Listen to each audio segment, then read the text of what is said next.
introduce Richard Perez. I know I'm hogging the introductions, but I've known Richard for so long.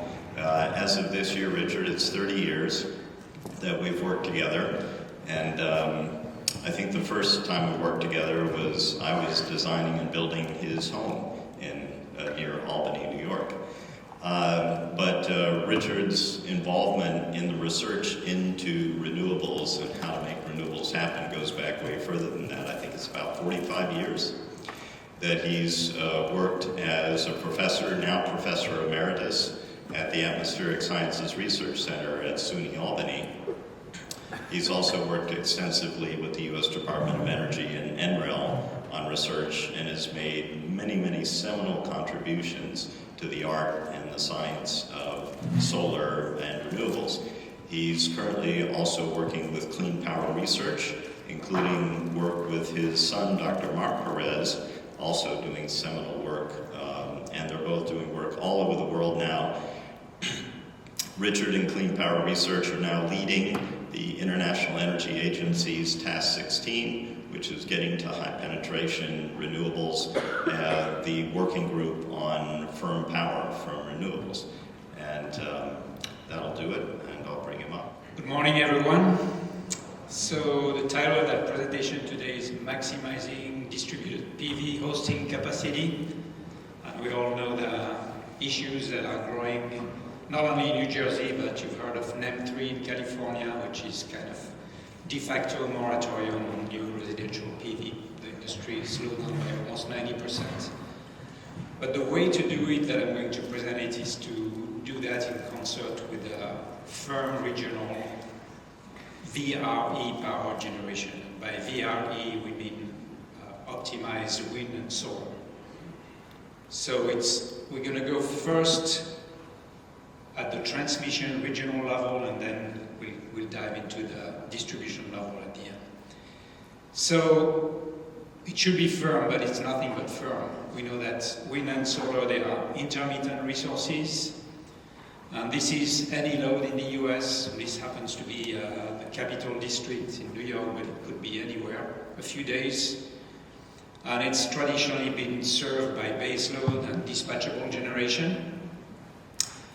And when you put a little bit of VRE at the margin, and here is a mix of 50% PV, 50% wind, it looks pretty good. It shapes the peak, penetrates well.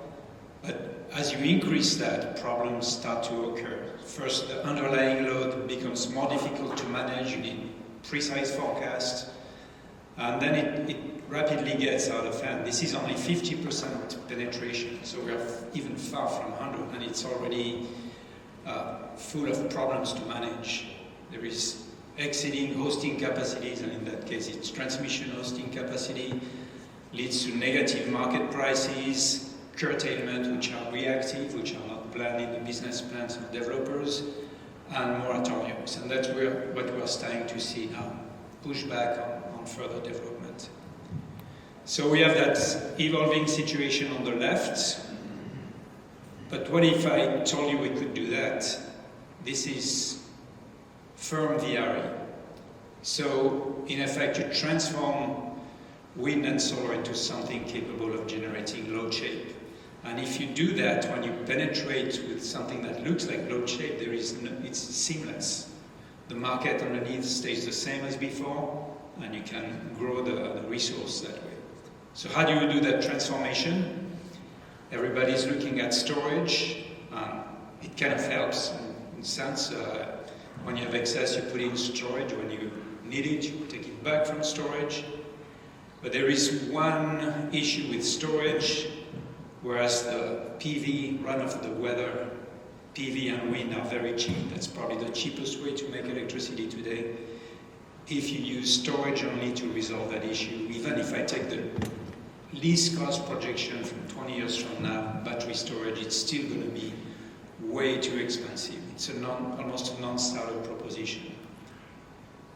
But there is a solution, a workable proposition here, but that's not in the DNA, and it's counterintuitive. What you do is overbuild both wind and solar and throw away some of the production. And when you do that, you get that U-curve with a sweet spot that can generate firm 24/365 power at a cost that's much more reasonable than storage only. The thing is that this is monetizable today. This is the way the solar industry makes their business today, but this is not. There is nothing in the books, in the rules, that will let a developer to willfully throw away 1/3 of the production, even though it's the best for the grid at large.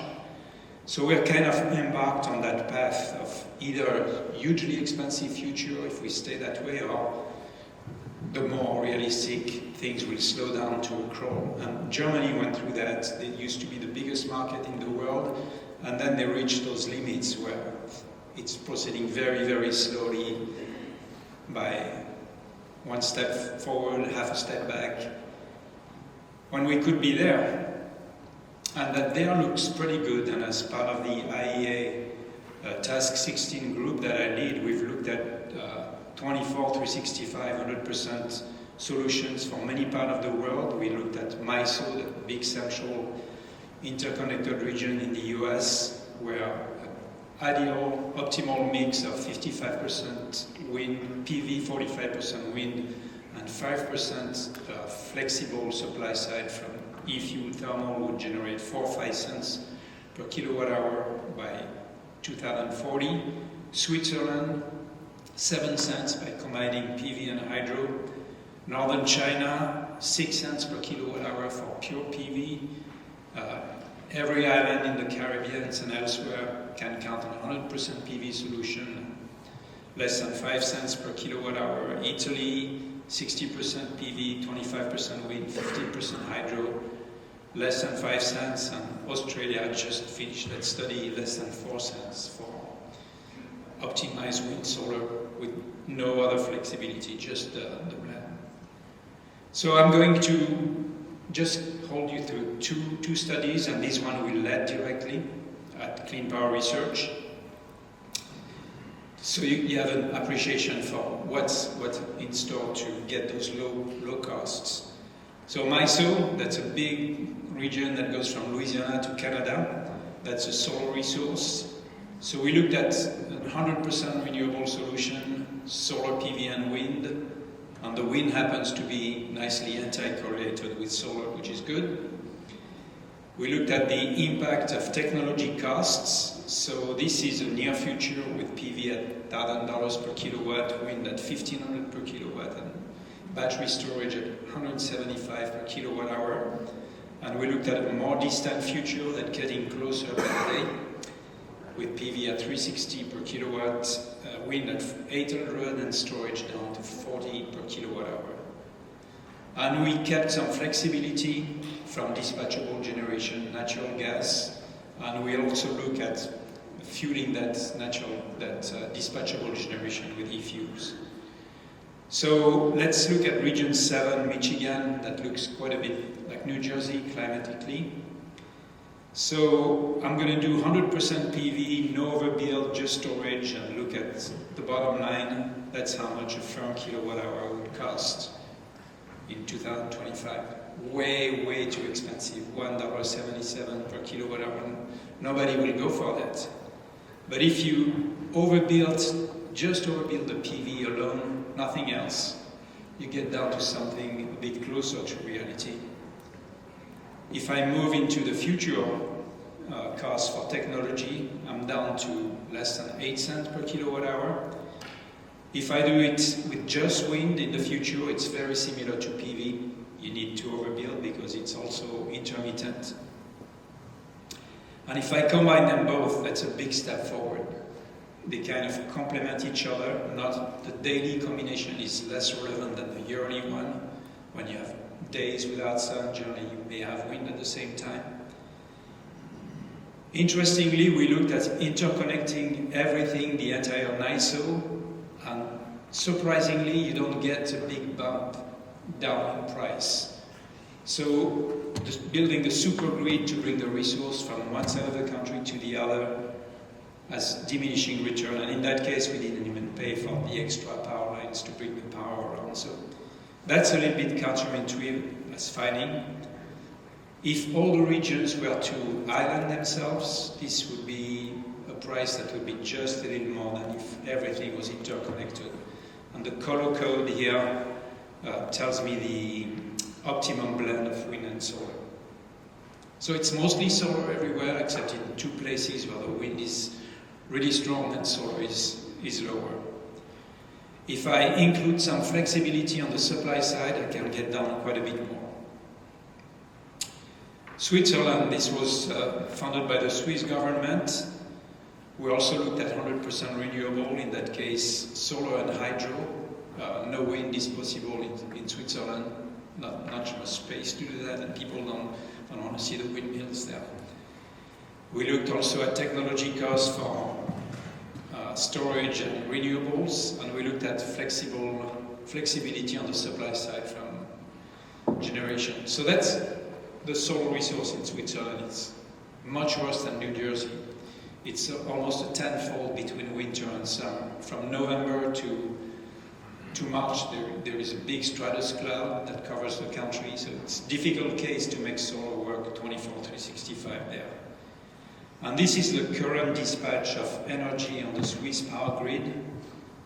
This is 1 year of dispatch, and it's a smooth curve, but basically Switzerland is powered by hydro, and pink is nuclear. And the hydro is pretty sophisticated in Switzerland. They have run-of-the-river, they have big batteries, 2-way pump storage, and they have buffer storage where they can empty lakes slowly. And the objective of the study that they asked us to do was to grow the load by 30% to make up for transportation and building electrification, to phase out nuclear entirely, because the Swiss people have voted to get rid of their 3 nuclear power plants. You cannot build much wind. They've already tapped all the rivers they could, so the onus is on PV. So can PV do it? So we looked at 6 scenarios. On the left is the current situation, nuclear, hydro, and on the right are 6 scenarios with firm PV. PV has to be firm because the load has to be met. So we go from hydro-nuclear to hydro-PV, with some things in between that bring some flexibility, including imports, thermal generation, and some degree of wind. And I'm going to focus on this one because it's 100% renewable. In that case, the flexibility comes from dispatchable generation powered by e-fuels, so it's very expensive, 20 cents per kilowatt hour to generate. A gas turbine will give you 3 cents per kilowatt hour, e-fuel will give you quite a bit more. Some biogas, quite expensive, and wind, run of the weather as well, so must run. 2 cost assumptions, like in the US, but in that case it was small-scale system, user-sited, PV at 860 per kilowatt and battery at 330 per kilowatt. A Swiss franc is pretty much like $1, almost a 1-to-1 conversion. And then we also looked at the larger systems, utility scale. And we looked at 2 configurations, one where Switzerland stays connected to Europe, and the other one where they cut the cord and they operate the country standalone. And these are all the results of all the scenarios we did. On the left are the net zero import-export, and on the right are the standalone Switzerland, so not much of a difference, just a tiny bit more expensive. In red are the small-scale systems, and in blue are the utility-scale systems, so more expensive with the small, but not a showstopper. All the scenarios are about 6 to 8 cents per kilowatt hour for the country. To put that in perspective, this was the wholesale market average in Switzerland in 2022. It was artificially high because of Ukraine and all the problems they had with natural gas in Europe. I checked the cost yesterday, it was down to 12-13 cents, but still that 8 cents for pure VRE looks pretty good. In terms of new installed capacity, PV they would need to do that job in Switzerland, most of the scenario show me that there is enough. The green line came from another study in Switzerland where they looked at how much they could deploy without getting in the face of people there. In all cases, you need that sweet spot. You need overbuild. That's what makes that thing. If you don't, if you're on the left of the diagram here, you see those cuts shoot up. So, and this would be the new dispatching of resource. We go from hydro-nuclear to hydro-solar. And in the deep blue, purple here, I'm colorblind, so I don't see the difference between blue and purple, but the dark color here would be the dispatchable e-fuel.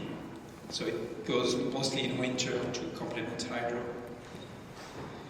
The takeaways from that regional level are that situation with vastly different resources and economic environments show that you can do nearly 100% renewable from wind and solar. Implicit storage, that's the way we call that curtailment, because it acts just like a catalyst to storage, is central to the objective. And that's a key, because it's not even close to any DNA of remuneration yet in this country or anywhere. Long-term storage and large-scale interconnection may not be indispensable, and that goes very much against the grain of a lot of research goes into building a supergrid or building storage that will last 1 year. The numbers tell me that you probably don't need all that stuff. The current grid could do it if you supply firm power. Expensive e-fuel generation is a very effective catalyst. Even if it costs 6 times more than natural gas, it's still there. It can take care of those extreme events where you don't have battery and the winds, no wind, no more battery, nothing else, you switch in the thing is that new market rules enabling least cost, firm VRE should be crafted and implemented. They don't exist today, and to quote it in the word of my colleagues from Switzerland, the economic model must fit the physics of the resource and not vice versa. So what we've been trying to do everywhere is to integrate solar in markets that were designed for energy producing units, fuel-based energy, where you have those merit order markets, everybody bids in. But if you think about it, you just cannot drive the weather, you cannot bid the weather. It's there, so you have to accommodate to it. And we've published recently on one way you could go around that would be to do a capacity-based market for those renewables and let the smart system on the utility grid just drive them, curtail them when needed and do the battery. So let's jump down on the distribution PV hosting capacity, and this is new work. In fact, you're the first one to hear it. And we're going to present that at the next IEEE. So let's say we have that plan to build countrywide or region-wide firm 100% wind solar. What happens at the distribution level? So this is your ideal solution. You have PV, wind storage, and a little bit of flexibility from thermal generation. What happens below the substations on the distribution grids? So the actors, PV can be on both sides. It can be utility scale, or it can be on everybody's house, on the batteries as well. Wind, you cannot do that, and thermal generation, not in your backyard. So those would have to stay on the grid. So can regional strategy of firm power increase the local hosting capacity, and by how much? This is what we find. We looked at 2 regions from the MISO where we had all the data, and we looked at producing regionally baseload generation, so equivalent of a nuclear plant. And the optimum in Louisiana happened to be mostly solar, 95% solar with 5% flexibility from e-fuel at a cost of 6 cents per kilowatt hour. And this is what would happen on a distribution grid. So in red is the original PV of in fact, that's pretty much a signal that you have today on distribution grid. And in black, it's the firm PV power transformed with overbuilding. So that's what, instead of feeding all that to the distribution system, you're only feeding this and the holes here. So you need a base load regionally. That's what you're producing from that feeder. Here are cases where the grid the energy would come from that 5% flexible generation. It doesn't happen very often, but it's there. In that case, the DPV hosting capacity is almost sevenfold. In Iowa, the situation is a little more complex because there the optimum is 50% wind, 50% solar with the same flexibility. So the signal created is the firm signal from the firm PV, and the complement of that would come from wind and the thermal. But even in this case, the increase in hosting capacity is quite staggering. So in terms of the takeaway, I would add DPV hosting capacity can be increased multifold with a policy. So I had never looked at that aspect, and I thought it would be how can you bring all the small system in the big equation? It looks pretty good. But the thing is that the market rules today cannot make that happen, so a big effort has to be made on changing that. All right, I'll finish with a disclaimer. This is the house that Lyle designed for me, and I've been living 30 years from it. I have a new PV. I don't have the original PV system. But we have all those things. We're net zero, no electric bill, minimal. So I'm a shameless customer of unconstrained PV at the margin. So for me, and if the rules change, they would have to make do for me. So, but I would be the first one to tell the utility, hey, take the key of my battery system and my storage system and drive it to do firm power on the Albany grid. For now, I'm trying to maximize, get my meter to get me all the kilowatt hours I can, but that has to change. All right, thank you.